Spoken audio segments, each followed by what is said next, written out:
মেরুদণ্ডী এবং অমেরুদণ্ড প্রাণীদের মধ্যে বৈশিষ্ট্য। মেরুদণ্ড প্রাণীর মেরুদণ্ড আছে, অমেরুদণ্ড প্রাণীর মেরুদণ্ড নাই। মেরুদণ্ড প্রাণীদের সাধারণত উষ্ণ রক্তযুক্ত প্রাণী এবং অমেরুদণ্ড শীতল রক্তযুক্ত প্রাণী। মেরুদণ্ড প্রাণীদের দেহ বিশাল আকারের, দেহ ক্ষুদ্র আকারের।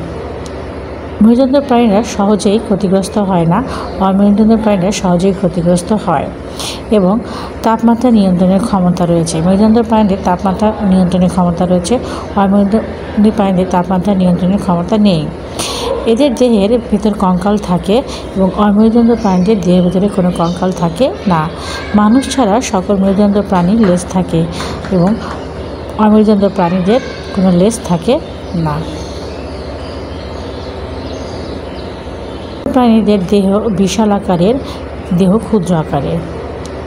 মেরুদণ্ড প্রাণীরা সহজেই ক্ষতিগ্রস্ত হয় না, অমেরুদণ্ড প্রাণীরা সহজেই ক্ষতিগ্রস্ত হয় এবং তাপমাত্রা নিয়ন্ত্রণের ক্ষমতা রয়েছে। মেরুদণ্ড প্রাণীদের তাপমাত্রা নিয়ন্ত্রণের ক্ষমতা রয়েছে, অমেরুদণ্ড প্রাণীদের তাপমাত্রা নিয়ন্ত্রণের ক্ষমতা নেই। এদের দেহের ভিতর কঙ্কাল থাকে এবং অমেরুদণ্ড প্রাণীদের দেহের ভিতরে কোনো কঙ্কাল থাকে না। মানুষ ছাড়া সকল মেরুদণ্ড প্রাণীর লেজ থাকে এবং অমেরুদণ্ড প্রাণীদের কোনো লেজ থাকে না।